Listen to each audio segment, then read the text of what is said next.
At yung mga kaboy Ilonggo, parang paraiso tong lugar na to, no? Makikita. Yun, dito na tayo sa kanilang bahan, no? Yo, what's up mga kaboy Ilonggo? Dito na naman tayo, mag-iikot-ikot, magagala-gala tayo dito sa Amsterdam, no? And first time ko dito makalabas. And iikutin na naman natin ang city. Ngayon pupunta tayo sa city, sobrang napakalayo, no? It's all about 30 minutes.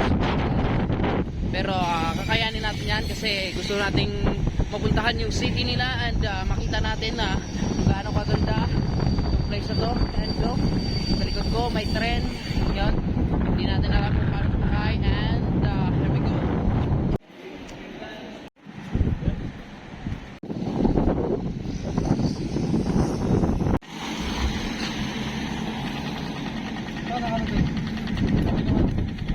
Yun, dito na tayo sa kanilang bahan, no? And so very nice, very beautiful and very creative yung gumawa nito, no?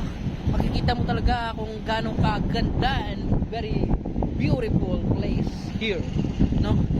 And here may bangka-bangka sila, no? Para sa mga turista and yeah, so very refreshing here and the weather is not so cold, not so hot, only mist, hot.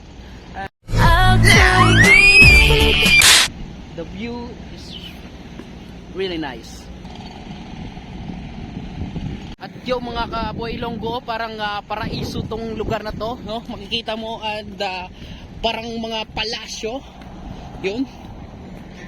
Sobrang napakaganda and like a heaven without hell. Pwede na! Pwede! No.